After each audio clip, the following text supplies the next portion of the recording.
Daniel Negreanu is holding ace-10 suited. Pre-flop is all ego and leverage. Tony G opens small Houston flats, and Negreanu snaps on the squeeze to 7K. Well, if at first you don't succeed, You must. you make it 7,000. Perfect against two wide ranges. Tony G knows Houston's call is weak money and fires back to 24K with pocket eights, classic isolation, and dare 4-bet. Negreanu takes the button, keeps Tony's bluffs in, and controls the pot. That flat says, I'll outplay you post-flop, keep the range wide. Flop comes rainbow, Negreanu's dream in a 4-bet pot, top pair, ace kicker, clean texture. I'm all in. Tony shoves. Who cares? I guess you got, what do you have, kings now? I'm committed again. No, I know you are. Okay, you can show me one if you want. Even if you gave me $1 million, I wouldn't show you. $1 million? Oh boy, Tony G. I guess I should, you're a nice guy. You do good things with your money, right? I do. You do? All right, I'll give you some more, I guess. All right. Daniel calls. You have kings or something? No, one time. No. Jack of clubs on the turn. Oh my God, did that make him more outs? Yeah. I just realized, oh God. I was like, oh Jack, that's a good card. The river. The king of hearts. It's a scary one. Daniel Negreanu is looking down on 10-9 suited. Who lost the last one? Me, that'd be me. Steaming. Boom. This hand sits in the suited connector bucket that plays well. Versus a 3-bet, it has equity versus broadways, realizes well in position, and can call profitably against most small blind ranges. Such a good spot. Oh, him and his spots again. Except you have flag first. Oh yeah. Veldhouse re-raises to $7,000 from the small blind. That sizing represents a fairly standard linear small blind 3-bet, strong aces, broadways, and some pocket pairs. When Negreanu calls, his range keeps most suited connectors, suited broadways, medium pairs, and a few slow plays. Importantly, he retains position and stack to pot depth for post-flop maneuvering. Texture advantage is mixed. The small blind has all over pairs and more ace-10 offsuit. The caller has more 4s and 10x suited. Veldhouse continuation bets 11,500 with ace-queen of diamonds. I love the 6-spot speech. That was the best part of this hand. It's fun. 11. Huh? That's a good level, huh? It was good. 6-spot. Boom, raise, da-da-da. That bet targets folds from unpaired high cards and protects overpairs, while keeping bluffs like 2 overcards with backdoors. Negreanu's call with top pair and excellent runout potential keeps his range uncapped. From Veldhouse's seat, once called, Negreanu's range condenses around 4s, 10s, pocket pairs like jacks through 7s, and sticky backdoors. This is a pivotal card because trips remain the nuts and gives Negreanu a valuable backdoor flush draw. Check makes sense for both. Veldhouse's ace-queen has little fold equity versus 4s and 10s and hates getting check raised. Negreanu's check protects his flop call range, keeps bluffs in, and realizes 2 clean ways to improve, clubs and 9. Negreanu improves to 2-pair, 10s and 9s, while Veldhouse remains with ace-high. From a range view, the river shifts blocker dynamics. Negreanu's line contains more 9x, while Veldhouse remains with ace-high. I'm all in. So you're saying I made a good check on the turn? Is that what you're claiming? Such level. I mean, you know more about my game than anyone, so is that enough to make the difference for me? I would have felt better if I just bet the turn, you raised, and then I called. That would have been more fun. Fire on the river. Are you hoping that I'm going to play good here? I'm so confused. Daniel calls. And for a change, sees some good news at Showdown. Daniel Negreanu is looking down on pocket queens. He opens to $1,200 from early position that raise sizes well for a loose table and keeps his range strong and uncapped. 4 players continue. David Williams flats with pocket kings. Against this many callers, Negreanu's plan is straightforward. We have some action. Play pot control against condensed ranges, realize position, and let dominated 1-pair hands overplay on later streets. The monotone, king-high board polarizes ranges immediately. Nut advantage lives with suited spades and sets. Top pair advantage sits with the blind callers and late position flats. Moseri checks. Everyone take a look, see if they have a spade in their hand. Calacanis takes a small stab of $4,000 into about $20,000, a sizing that usually represents one pair without a high spade, weak spade draws, or simple information gathering. Negreanu just calls with queens. That flat keeps his range wide and invites dominated value behind to continue. Critically, holding the queen of spades blocks the nut flush combinations and secures useful run-out equity if a fourth spade arrives. All in. And the loose cannon's all in. Cannon time. Abe and Jason are out. Oh boy. Gamble, gamble. You don't have much money. 26. Count what you got. Let's have a count of the loose cannon one time. Boy, here you go. This could be Like 75. this could be that time here. On the 4. Yeah, that's right. I mean, you're supposed to gamble sooner or later.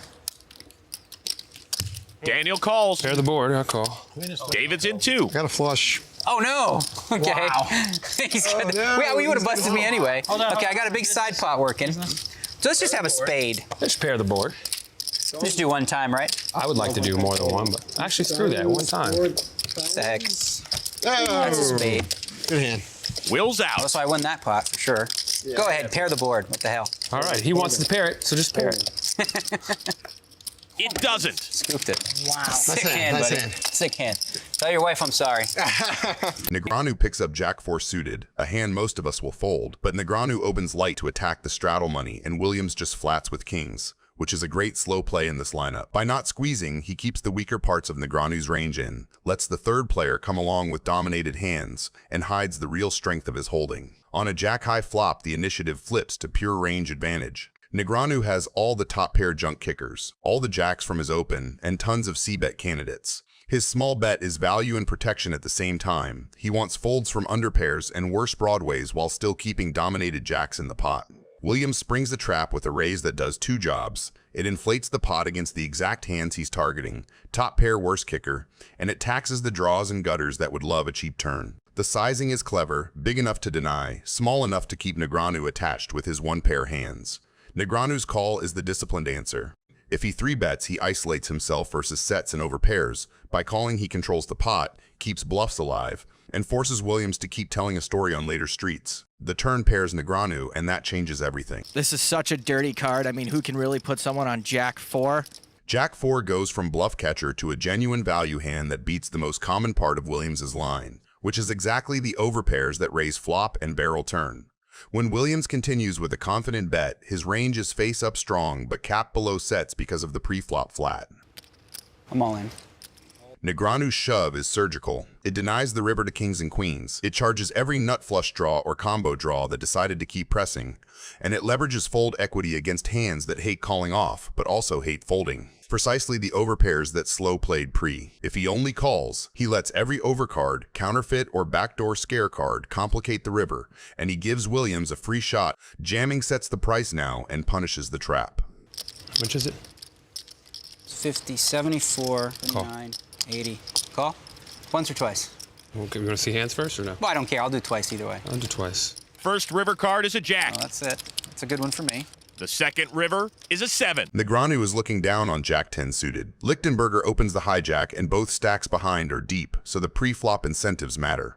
With aces, raising to 45K keeps in dominated broadways and pairs while leaving room to play streets post-flop instead of taking a huge 4-bet pot this close to the business end of a major event.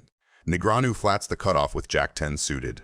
Against a competent hijack opener and a sticky big blind, that hand prints by realizing equity rather than trying to 3-bet. If he 3-bets, he invites a 4-bet from value, folds out the weaker stuff he dominates, and risks playing a bloated pot with a hand that prefers multi-way, position, and disguised equity. D bleeds into 2 players. With top pair and a backdoor club, he denies overcards a free look and sets the price on a texture that can change quickly. Lichtenberger just calls with aces. That's deliberate, raising polarizes him on a wet board and risks pushing out Negreanu's dominated continues.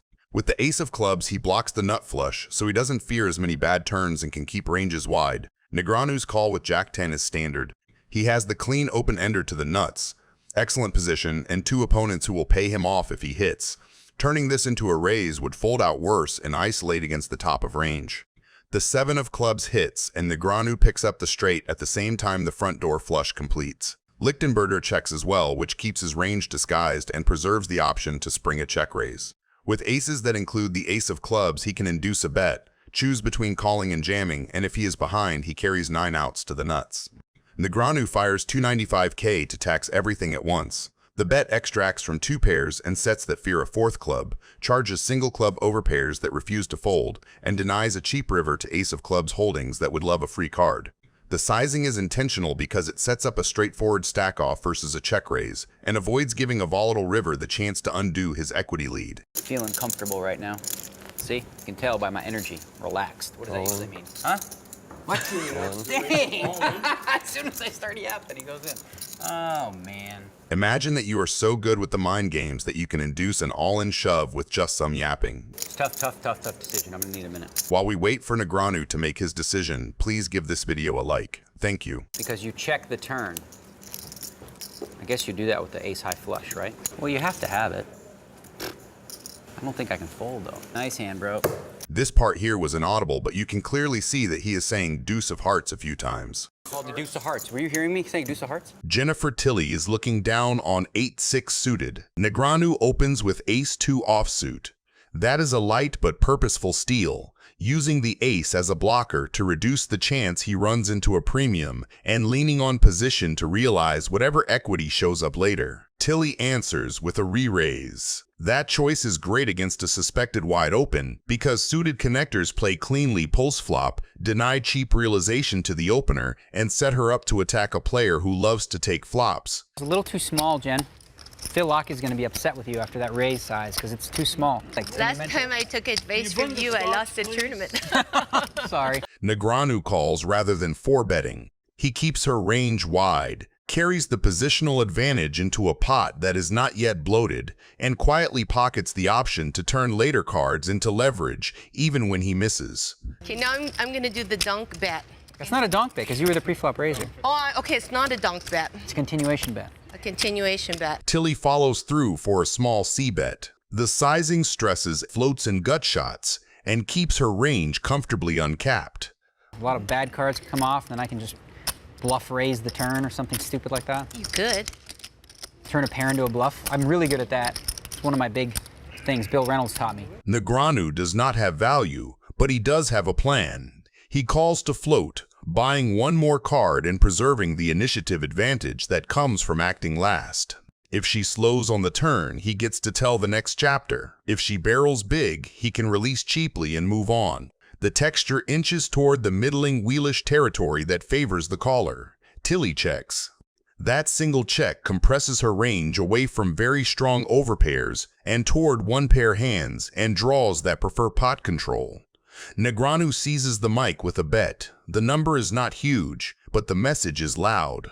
He denies a free card to overcards, pressures hands like ace-queen and king-jack that C-bet once, and begins building a story that can arrive at straights and 2-pair by the river. His literal hand did not improve, however his distribution did, because the cards he credibly represent improved.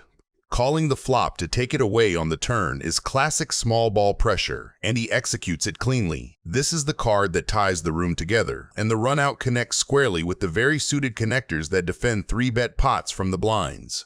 Tilly leads small. That type of sizing often functions as a blocker, a way to name a price with a hand that does not want to face a pot-sized bomb. To Negreanu, that looks like a door left slightly open. He chooses to kick it in and chips. The shove polarizes him to the straights and strong 2-pair he has been representing since the turn. We probably have the same hand. Oh, so sick. You have 9-jack, right? Would that be the same hand as you have? Because if you did have that and you didn't call by now, it would be a little bizarre. You're in Jennifer Tilly's seat. You have the straight. Negreanu shoves over your small lead. What's your move, snap call, or an impossible fold? And why in one sentence? Best clear answer gets pinned. Oh, God. Oh, you have a 6? Have you raised me with a 6 out of position? No. That's crazy talk. Till he folds. Vanessa is looking down on ace-jack offsuit. Pre-flop is a quiet trap that Vanessa sets on purpose. Antonio opens the button light, which Vanessa flat calls from the small blind and Shaq completes. By not 3-betting, Vanessa keeps both dominated aces and splashy suited connectors in. Multiway, in position on Antonio and with Shaq behind, ace-jack plays beautifully. She wants exactly this kind of pot. That's top pair, top kicker for Vanessa on a very wet texture. Instead of checking to the razor and risking a free card or a check-through 3-way, she leads 165K. It's a protection lead that charges every draw and worse jack. Shaq's hand is the textbook, raise the donk, candidate, pair plus clubs plus straight equity. He bumps it to 400K, telling a story of strength while leaning on fold equity plus a ton of ways to improve. Vanessa just calls. No reason to blow up the pot against a range that includes bluffs and dominated value. And if she 3-bets, she mostly isolates the strongest stuff or gets shoved on by draws with tons of equity. Flat keeps the leash tight. Turn pairs the board. That card quietly helps Vanessa more than Shaq. Sets are less likely now. Her jack stays very live, and a bunch of Shaq's pair-based value gets neutered. He still has all the draws, though. All in. And Shaq shoves! I call. Vanessa calls! It's a 10! That was not supposed to happen. Vanessa is looking down on pocket aces. So it's me and you. I gotta raise it 1,200. When have been called predictable? I have many things. So if you re-raise, then you build the pot so big, and then you're gonna get bluffed out in the big pot. Tony G thinks he's going to outplay Vanessa post-flop with position and a junk-suited looking hand. Keep the pots low. Exactly. I bet 2,000. Yeah. That's fair, you know. I think it's better betting in a dark. A dark raise, that's hard and commitment. The flop is the dream board for Tony. He smashes bottom 2 pair versus most opponents. This is where he starts fast playing, trying to punish overpairs and top pair by ballooning the pot immediately. He leads 2K, to which Vanessa instantly raises to 5K. From her point of view, this looks super standard. She has overpair, she doesn't block spades, there are straight and flush combos Tony G can show up with, and she wants to deny equity. You ready? From Tony's point of view, that raise is exactly what he was hoping to induce. He doesn't just call, he makes it 20K. You ready? If you win the hand, you keep me quiet. Don't believe you. That bluff I'll call. That size is Tony basically telling a story of, I'm not scared of you, I have a real hand. The problem he doesn't realize is Vanessa loves that story. When she flats the 20K instead of jamming, she's saying, I have you in jail, and I'm letting you keep betting. With aces, she caps nothing, and Tony can't narrow her the way he thinks he can. Turn is where everything flips, and Tony doesn't feel it yet. So Tony keeps value betting for 10K. You could shut me right up. How? Well, by being all in and winning the pot. Punch in the face. Just push a button? Thinking he can still get called by worse and charge flush draws. But in reality, he's now drawing almost dead against boats and nutty slow plays, and Vanessa has him in a spot where calling is mandatory and raising is unnecessary. Full house versus full house is where bankrolls go bankrupt because nobody folds boats to 1-bet emotionally. Now you got to show some guts. Can you bet this, or you got to make a really weak check now on the end? Go on, Vanessa, you can do it. All in. Call. Ace is full. Wow, very nice. That's the best. Very nice. You got screwed? I got a full house too on the end. Wow. And a flush draw. That's it. That shut me up. Well done, Vanessa. Vanessa doubles through. I got lucky, obviously. Not really. I mean, it's... We took turns getting lucky. I got lucky to get the aces, you got lucky on the flop, I got lucky on the turn. I haven't won one hand when I've been good, so. Sarah is looking down on ace-deuce offsuit. I'm gonna call. She limps the button with her hand being super under-repped, super annoying to play against, because it's technically garbage, but it blocks top pair, and it can still make nutty stuff. Me and Mrs. Finland right now, heads up. I believe it's Ms. Miss Finland. All right, let's see a flop. Ronnie checks the big blind with 8-4 offsuit, which is exactly the kind of hand you want to see flops with for cheap. 10. Ronnie hits bottom pair. Nothing special on paper, but in a blind versus limp pot bottom pair is actually real equity. you're ahead of all the ace highs, gutter balls, and random floats. He leads 15K, and that lead is important. He's saying, I have something, I'm not just surrendering. You have something? Yes, I do. I believe you. I believe you. She instantly bumps it to 30K. That raise is pressure, not value. She's repping Queen X and basically saying, you don't get to name the price, I do. The thing is, Ronnie doesn't go away. He doesn't 3-bet, he doesn't spaz, he just calls. Why are you checking? You raised me on the flop. Num. Ronnie just improved from, I kind of have a hand, to, I actually have a monster for this line. Trips in a limped pot is huge because again, she's never putting him on 8-4. Ronnie checks, which is smart. He wants Sarah to keep telling her queen's story. She obliges by firing 55K. From her point of view, this is perfect. She thinks she already took control on the flop, so she keeps the narrative going. I raised you, you just called, you check turn, I'm still ahead. Ronnie now springs the trap and check raises to 155K. That's him basically saying, okay, I've got it. Time to pay full price. 255. She re-raises. What? Against a lot of players, this ends the hand. People hate facing turn check raises because that's usually the I'm not bluffing anymore line. But Sarah does something that tells you how serious she is. Really, huh? 255,000. That is not a protection raise. That is, I am not afraid of your story, I'm upgrading it. Now pause there and think about what that looks like from Ronnie's chair. He thinks he's the trapper with trips, and then she snap re-raises his check raise. That's psychological whiplash. At a minimum, she's repping queen with a real kicker. Ronnie, she's a little better looking than you. We're kind of rooting for her. Sorry, Yeah, buddy. I know. Maybe even something nuttier. He can't fold trips there, obviously. He calls. But the dynamic just flipped. He's no longer casually extracting. He's now in a leveling war. All in. And she shoves.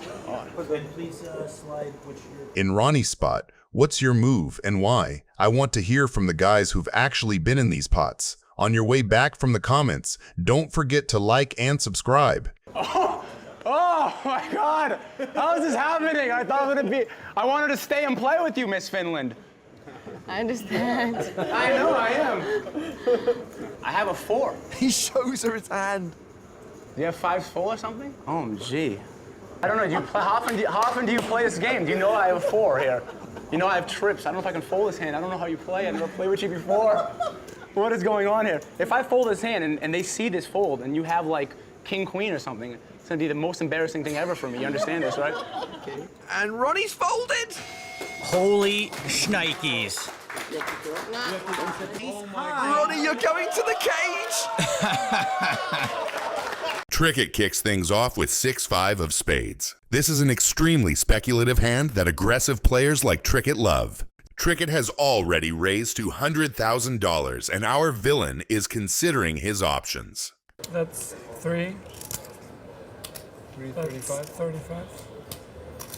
With almost $200,000 already in the pot, paying $50,000 should be nothing. And our Bulgarian villain thinks the same as he calls with his Jack 7 of spades. The flop comes 2-9-3 with 2 spades. Now Trickett is hoping for the 4 of spades, and the Bulgarian is begging the dealer for almost any spade but the 4. After the villain shows weakness with his check, Trickett looks like he will take matters into his own hands. And he does exactly that. He fires a bet for $80,000, which is about 1/3 of the pot.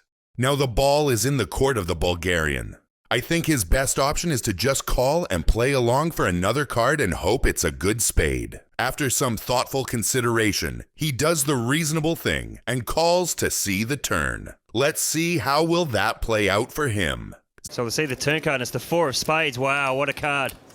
That has made Sam Trickett a straight flush. He is absolutely unbeatable in this hand. And Igor Kurganov has got a jack-high flush, so he'll think that he's unbeatable. This is what we call a cooler, Jono. All the chips are going into the middle. Sam has the absolute nuts. He's got the best hand possible. The turn delivering the 4 of spade is the best thing that could have happened to Trickett, and the worst for the Bulgarian villain. Now he will think that he has a good flush when in fact he is drawing completely dead. With Trickett betting $180,000, the price of 1/3 of the pot is not too bad for a call here. What would you do in that position? Would you fold, or would you go all in? Let me know in the comments. Maria Ho is looking down on King 9 suited. She limps the button, which already tells you her plan to keep ranges wide and let him put himself in a bad position post-flop. Ike makes it 230K from the blind. That's classic heads-up logic. Punish the limp, isolate, take control with position post-flop. The problem is, Maria's hand actually plays great versus that sizing, and her call means Ike is now in the blender with a weak, dominated hand in a bloated pot. This flop is basically nightmare equity mapping for Ike.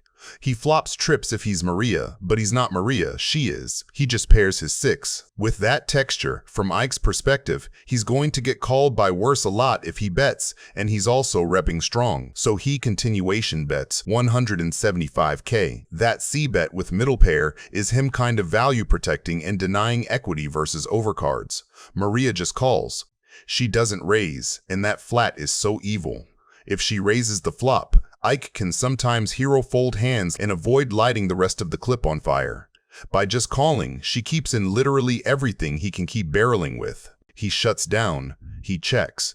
That check is him saying, okay, maybe I don't need to blast with just a 6 here, let's control. Maria bets 310K into that check. That sizing is nasty because it forces Ike to start making real decisions with a bluff catcher, and it continues the story that she could just be stabbing after he gave up on the king. From Ike's point of view, her line still looks super wide. She can absolutely be floating with air and now trying to win it. So Ike calls. The river pairs the 6.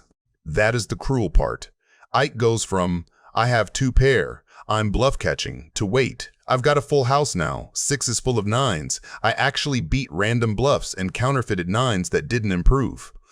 His hand upgrades in his mind. He checks, planning to catch, and Maria just rips it in. And she shoves on Ike!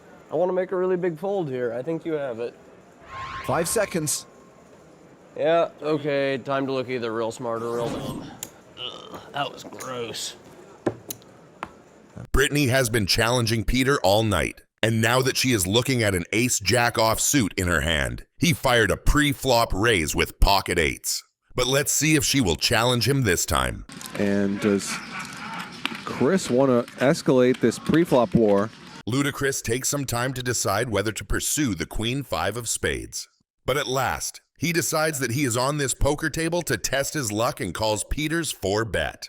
But as we all know, Brittany is a player who loves aggressive moves. So she calls and hopes the flop turns out nice. And Peter keeps betting like that. Brittany calls as well, and it's a pretty good one for Brittany, a pretty good flop. The flop comes Jack 4-6 with 2 hearts, which is decent for Brittany. She has the top pair, and even though she doesn't know it, there is only the backdoor flush draw or the off chance for another 8 to be worried about, which is very unlikely as you can see from the 12% of equity Peter has. Despite the low chance of him winning, Peter decides to project power and C-bet another $9,000, to which Ludacris snappily folds. And Brittany decides to show she is not to be messed with when it comes to poker. Having 2 8s and the 8 of hearts probably should tilt him away from that. Peter is visibly confused by how Brittany is playing. As I already mentioned, she has been bullying him and sometimes losing weird hands. So now he doesn't know whether it's one of those empty bluffs or if Brittany has something. 45, 45, 45, 4. 2次吧。哦。OK。 They said twice, not twice. Twice, okay. 没问题。万一发错 It's a 了 big pot. 波动小一点。没有问题。King。King。哦。 Brittany safe on the first run out. 完了。 喊什么八啦？ Peter needs only an 8. There's only 1 left. He doesn't find it, and Brittany gets the full double, $118,000 pot. Brittany is looking down at 8-6 offsuit. She and these 7 bad boys have all limped pre-flop. The flop comes 6-3-8 rainbow. And just like that, Brittany's 8-6 off turns into a sleeper hit. 2 pair on a board that's dry but sneaky. With all these limpers, someone could easily be chasing a straight. Peter leads out for $500 with top pair top kicker, but Brittany bumps it to $2,200 with top 2 pair. And suddenly, this hand goes from a stroll to a sprint. Dr. H says no more discounts and ships it for his all-in, which is just $3,700. With just middle pair and backdoor draws in an 8-way pot, it's a very bold move, especially into a raise and a bet. Kind of feels like a tilt play, to be honest. Please call. All right, I take it back. Now you can raise.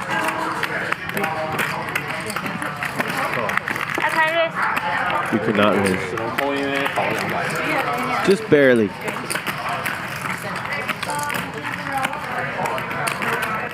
No one raises to Dr. H's all-in, which suggests everyone is sitting on some kind of draw. The 8 of spades hits the turn, and suddenly, this table turns into a minefield. Brittany's rocking the full house, 8s over 6s. But Mike X just quietly leveled up with 3s full of 8s. 2 full houses on the same board, and neither one knows they're in a slow-motion car crash. River will be an 8. Peter checks, probably thinking he's still ahead with trip 8s. But what he doesn't know is that he's not just behind. He's in 3rd place on his own highlight reel. Everyone looks relaxed on the outside, but this turn card just started a quiet war.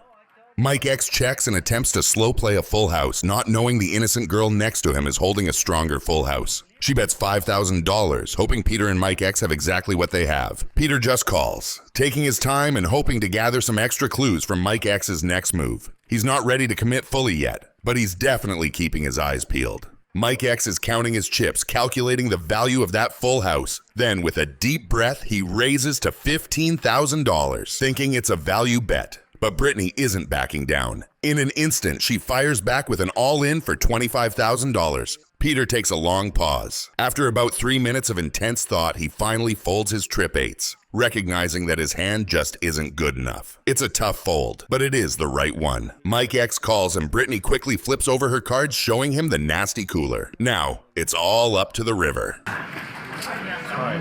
Twice we've seen people go broke in limp pots. $383,000 pot.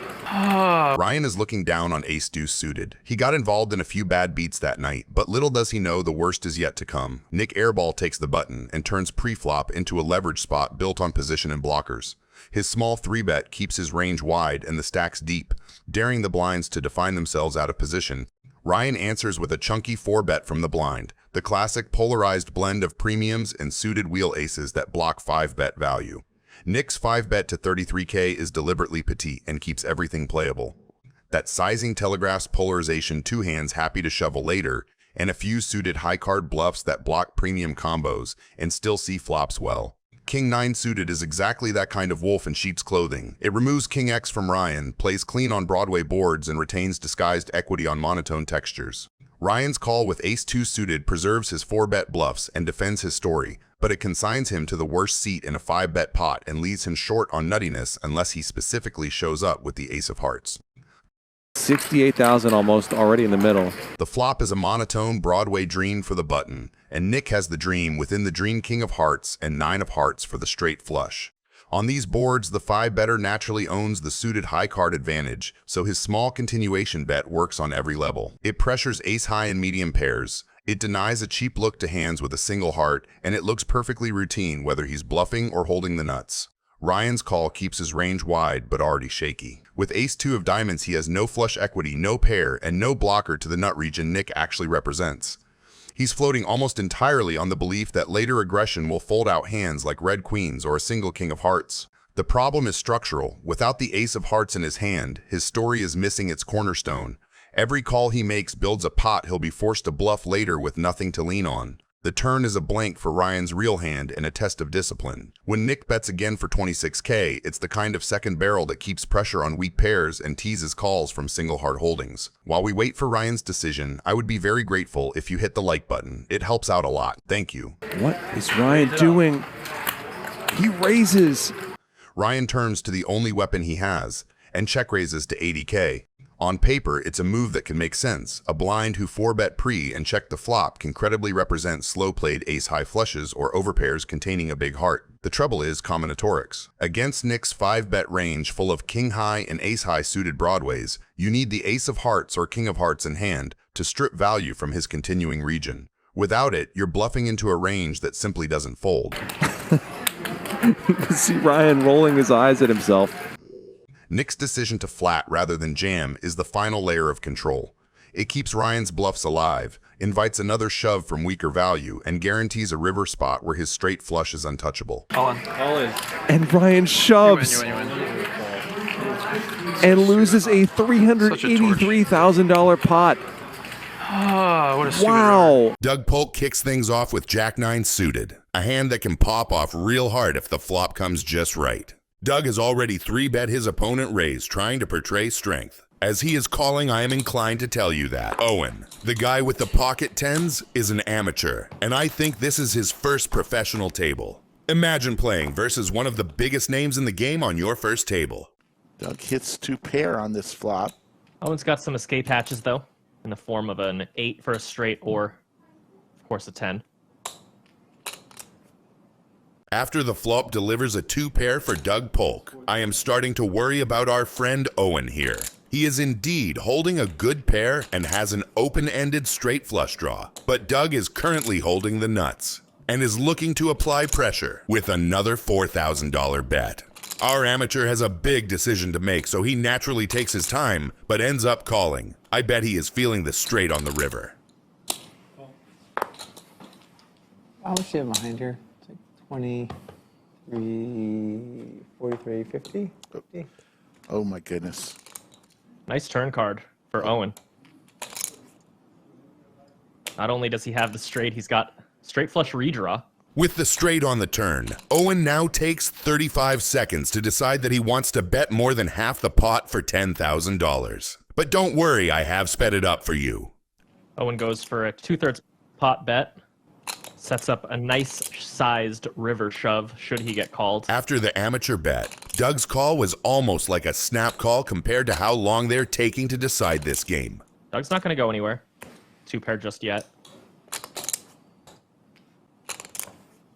And there's the straight flush. Wow. All in. Owen does go all in. Really brutal. But if Owen taking so long to decide wasn't enough, Doug Polk contemplated the laws of the universe for a minute and a half before making his decision. But once again, I have sped up to his decision. Let's check it out. Queen X of diamonds. I have so many hearts, though. Doug is just trying to think of hands that he beats. I don't like this one bit. I don't like this one bit. Yeah, maybe Owen has King Queen of diamonds exactly. Brandstrom is looking down at King 3 offsuit, but he's heads up against Suitsor, who raised to 900,000 with 6-3 suited. Does not mix in the re-raise, just a call. Hello, Nurse. OMG. Full house for Brandstrom. Trip 3s for Suitsor. Brandstrom checks. Textbook trap play. He's got the board absolutely crushed. And by checking, he's giving Suitsor the green light to bet with all his bluffs, value hands, and even air. He might be tempted not to check raise here, but we can see if he plays it quick, all of the chips are going to be going into the middle. Here comes the C-bet. 700,000 into 2.2 million. A standard continuation bet. But in reality, he's walking straight into quicksand. With trip 3s, he's betting for value and protection, expecting to get called by weak kings, pocket pairs, or even some ace-high floats. From Brandstrom's perspective, this is perfect. His check has worked. You can only play this slow, right? You've just got so much of this, and it's so unlikely that your opponent does. What can you do? Oh, come on. Jeez. The turn comes 6 of diamonds, and Brandstrom checks again. It's a brilliant move because it keeps the door wide open for Suitsor to keep betting. Does Brandstrom want to now start getting all the chips in on the turn? Suitsor fires 1.7 million. This bet makes perfect sense from his perspective, and Brandstrom has checked twice, showing no aggression. You gotta just call again and go for value on the river, and you are gonna get it. The 10 of hearts lands on the river. And once again, Brandstrom checks. He's played this hand perfectly so far. By checking here, he's saying, I don't have a strong hand. You're totally safe to bet again. The check raise on the river means he'll get to play for all of the chips. The nonchalant 6 million bet. Suitsor falls for it completely unaware he's about to get wrecked. But after investing so much, can he actually fold here? There's the shove. Checks his hand. Snap calls. Thinks it's all over, but it is not. Too excited. No. House over house. Ridiculously sick cooler. Daniel Negreanu is looking down on 8-6 suited. Calacanis opens to $1,200 with pocket sevens. That raise is standard from middle position. It folds out trash and plays well post-flop. Negreanu flats with 8-6 of diamonds. He is not calling to hit a pair. He is buying position, playability, and high equity boards. This texture massively improves the caller's range relative to the raiser. The pre-flop opener still has all the overpairs, but the callers capture the lion's share of the strong draws and 2-pair straight candidates. Negreanu's exact hand is near perfect. He leads $2,500 into 2 opponents, a small but purposeful stab that pressures ace-high and pocket 8s through 10s, while charging draws that he blocks and dominates. Got a little some of that. This card flips equity on its head. Calacanis spikes a set, but Negreanu's straight also arrives. Importantly, the new straight is very available from the caller's range. Any 6 often peels the flop, so Calacanis' set is strong but not invulnerable. Negreanu bets $7,000. That sizing accomplishes 2 things. First, it prints value immediately against 1-pair overpairs that do not believe, and against sets that fear raising into a straight. Second, it continues to charge diamond draws that are now drawing thin versus a made straight. From a range standpoint, the flat is telling. He is unlikely to have an overpair without redraws to a full house that wants protection. The board pairs. Full houses become possible and, in fact, Calacanis improves from a set to 7s full of 4s. Negreanu's straight loses equity versus the portion of Calacanis' range that slow played the turn with boats in mind. But many worse hands still exist. This is reminiscent of a typical hand for Daniel Negreanu. Let's have the nuts with a redraw and see what happens. Let's pair the board, yeah. God, really? Tip the dealer $1,000. I will show it to you. You have to split it with the other dealer. Oh, guarantee. That's a good deal. So, $1,000, you know what I have. You don't have to live and wait till the end of the... There's the call. Sorry, not in the hand. Negreanu is holding deuce-4 suited from the small blind, but he's up against Veldhuis and Harlow, who both have him beat. For now. King 8 suited for Lex, raised to 1,400. Suited 1 gapper for Daniel in the small blind. He calls. Ace 8 for Russ. He's in. Flop comes ace, jack 6. Negreanu understandably checks, but Harlow also checks with pair of aces, giving Veldhuis a free opportunity to scare them off. He does, betting 2,700. Lex's bet could easily just be a C-bet, which it is, and Russ checks, so he looks pretty weak. Daniel should definitely be folding here. I have no idea why he's counting his chips. It's hard to imagine a scenario where chasing this draw is worth it. He raises to 7,200. Harlow is in a good spot here with 95% chance to win. Best hand. But he folds. That's a ridiculous fold. Russ just doesn't have enough time or chips to fold there. Why call pre-flop if you're going to fold top pair? This is why you must attack first on the flop, especially with pair of aces. This could easily be a bluff, but Veldhuis has to think carefully, because even though he's got 80% equity, a king high is not something you usually call with on this flop against Negreanu. Lex calls. A stone float. The turn would have given Russ trips. Negreanu checks it over, clearly not feeling confident about his 4-2 offsuit. He's looking to see if Veldhuis will take a stab at this pot, but he also checks behind. The river, the 9 of hearts. Both these guys were up to the same thing, checking the turn so they can fire a bet on the river without it having to be too big. There's that Veldhuisian stare. Negreanu looks like he will try to represent the flush on the river. If he doesn't bet high enough, he might get raised by Veldhuis. He bets 9,000. This is a pretty good bet from Daniel. 9,000 makes it seem like he wants to get called. Looks like Lex might have to reconsider his float plans. Lex could very well fold this or follow through on the float maybe, but I don't see him calling. He does call. King Haya? That's good. Nice call. Jeez. What the hell was that? That is just a sick, sick call. Tony G is looking down at ace 8 offsuit, but he's facing arguably the best in the world, Daniel Negreanu, who's holding jack 9 offsuit. Tony calls. I'm going to raise you. Nothing crazy, just 2 more. To 2,800. I'm committed. Tony calls. Committed to the river. He's committed.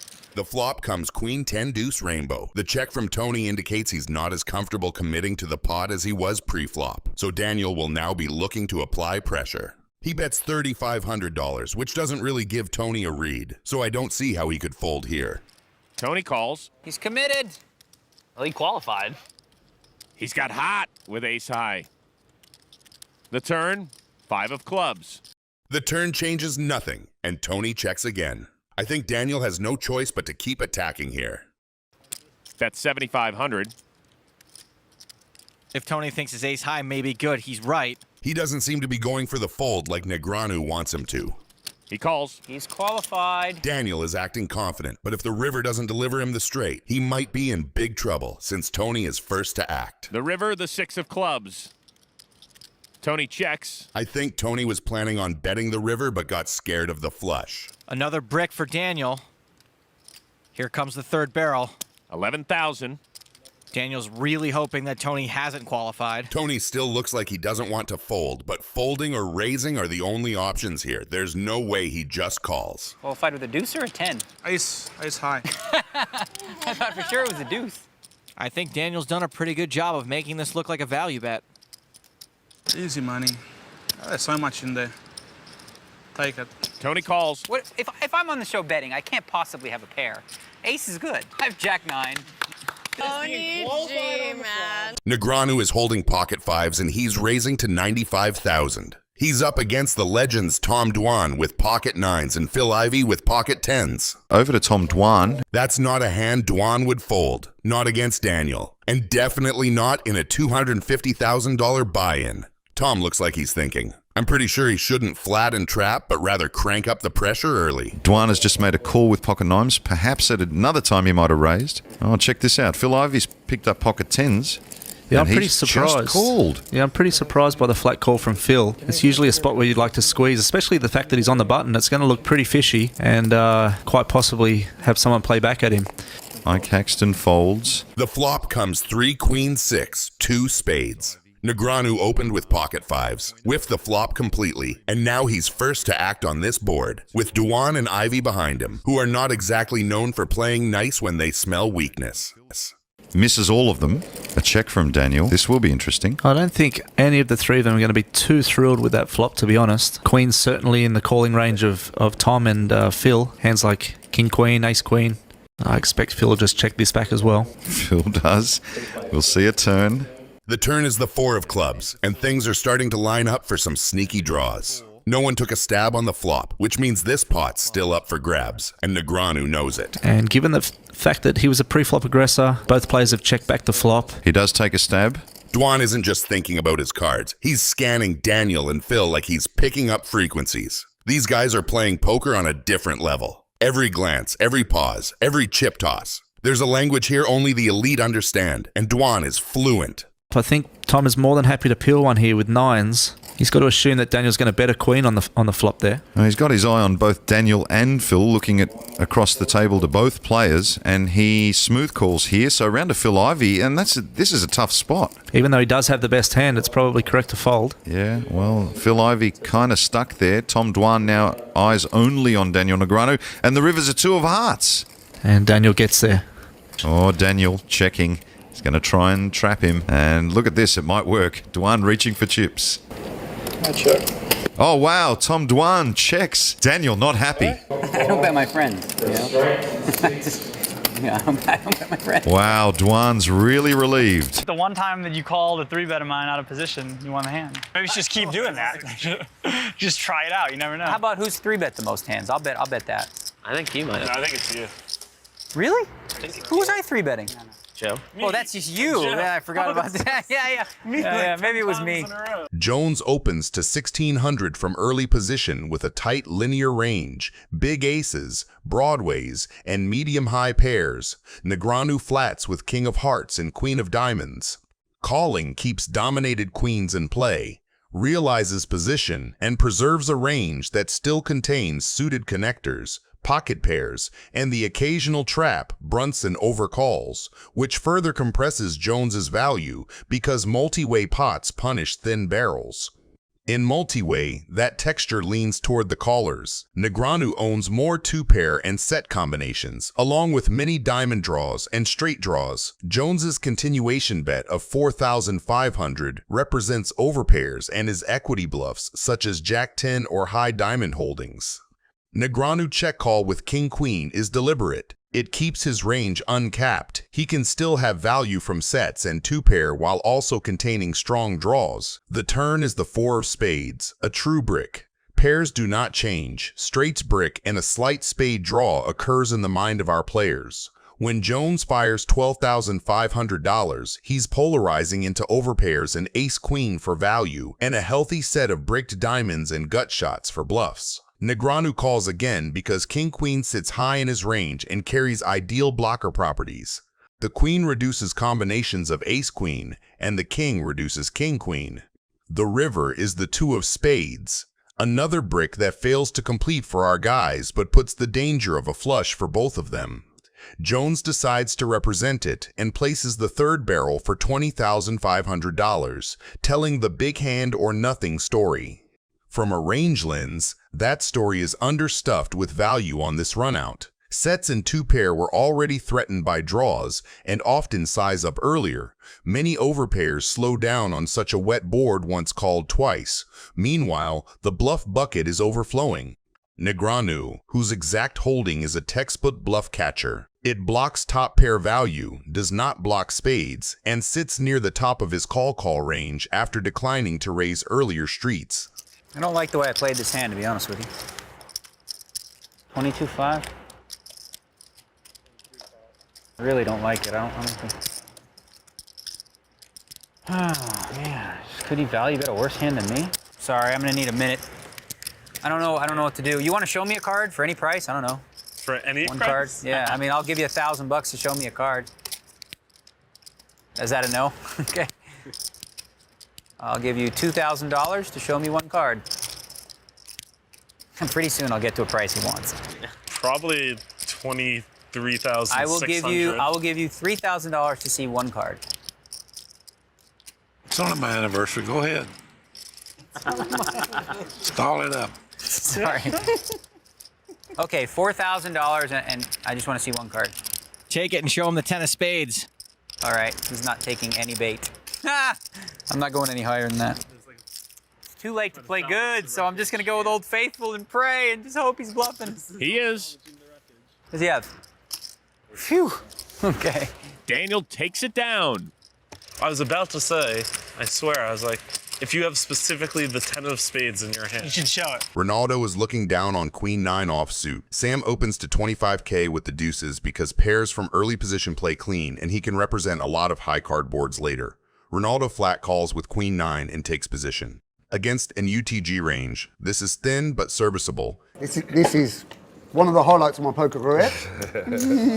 The flop is a dream for Sam. From early position, he owns tons of ace-x and is supposed to c-bet this texture at a high frequency, so declining the bet removes aces from his perceived range and caps him in Ronaldo's eyes. With quads, there is no equity to protect and no need to deny cards, so the value is in deception. The check also invites Ronaldo to bet turns very liberally, either for thin value with a pair or as a stab into apparent weakness.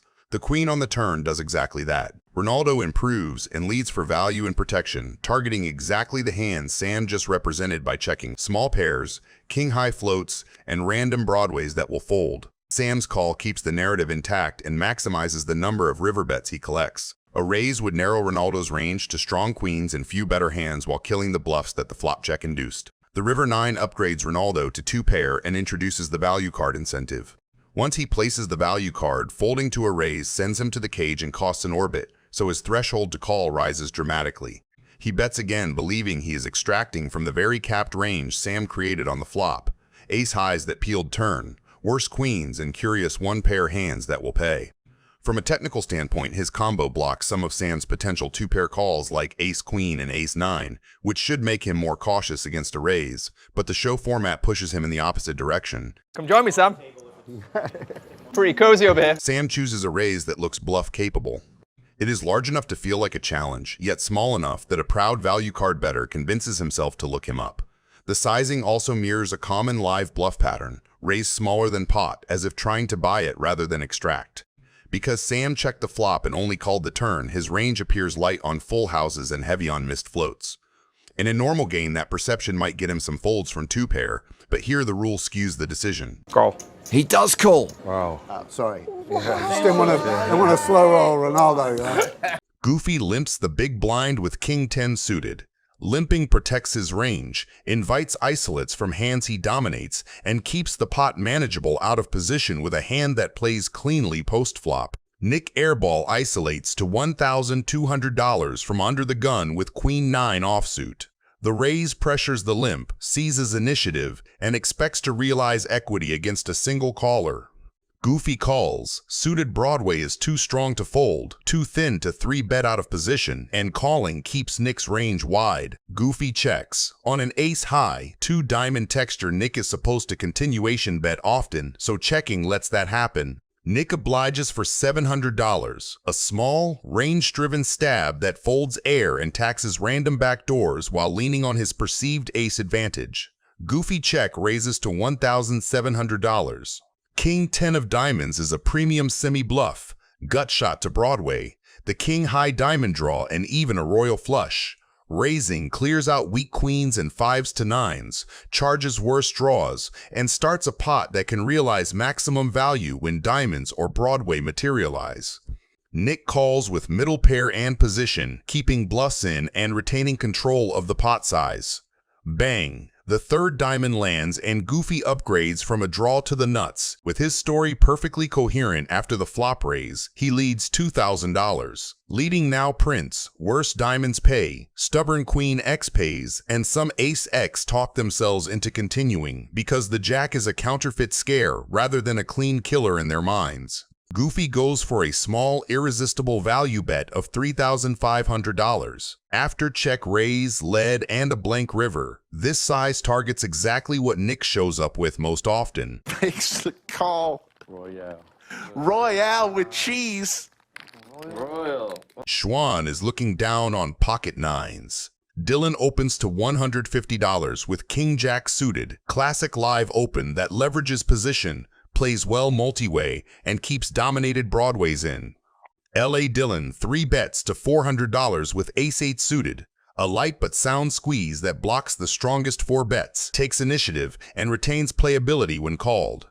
Schwan cold calls with pocket 9s in the small blind versus a wide squeeze and a single open, set mining is priced in, and 9s also realize well on many flops. Dylan closes the action by calling King Jack suited, doesn't want to 4-bet and face a jam. It realizes equity cleanly in position. Schwan checks her underpair on a paired 2-diamond board, leading folds worse and isolates better. Dylan checks in the middle 2 overcards but no diamond and sandwiched between ranges, so pot control is best. L.A. Dylan stabs $500 into a multi-way pot. That bet folds a chunk of ace-highs underpairs, charges diamond draws, and keeps his C-bet range balanced with some bluffs. Schwan calls. 9s beat a lot of L.A. Dylan stabs and can improve. Raising mostly turns her hand into a bluff versus better 10s flush draws. Dylan lets it go. No diamond, poor visibility.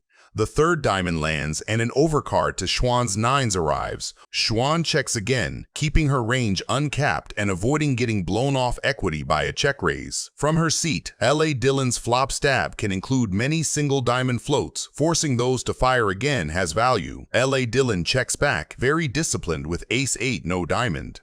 His turn barrel would target mostly stronger hands and invite check raises from Schwan's diamond holdings. Checking preserves showdown value versus busted floats and protects his range for when she does show up with slow-played flushes.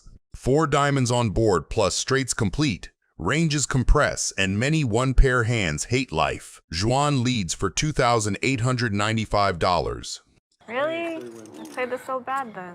Daniel Negreanu is looking down on pocket kings. Negreanu opens to $1,600 with pocket kings, exactly the kind of value raise that wants callers but still punishes dominated Broadway and suited connector opens. Phil lock flats with 6-4 suited, a speculative defend that plays best deep and multi-way. Wiggins comes along with Jack-9 offsuit. His call widens the pot with position and a hand that makes strong pairs and disguised 2-pair. Wiggins immediately stabs $2,200 into $5,800. From his seat, this is a natural protection bet. He wants to charge draws and prevent free cards to the overpairs that can counterfeit him later. Negreanu calls with kings. Raising folds out worse and funnels him into a range versus range fight on a coordinated board where he has only one blocker to the flush draw. The turn brings the 10 of clubs, tightening everything. It completes some straights and increases the number of combo draws that would continue. Wiggins slows down with a check. That makes sense. 2-pair on this texture can be fragile when the turn connects so neatly with the flop. He also gives Negreanu rope to bluff what looks like ace-king or miss diamonds. Negreanu bets 10,000. This is a disciplined value protection sizing.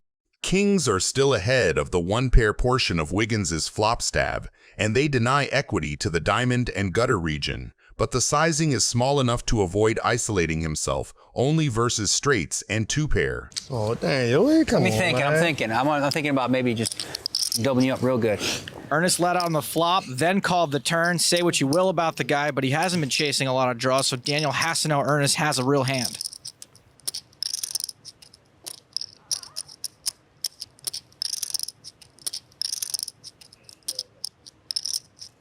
I check. 2-pair. Yes. Jack 9. I knew it. Favorite hand. Jack 9. Poopy, poopy, poopy. I think it would have worked. I mean, a real hefty bet, honestly. You know, I'm thinking like, I'm thinking maybe got an 8. I had 2 kings, man. If you liked this video, make sure you check out the one showing up on your screen selected specifically for you.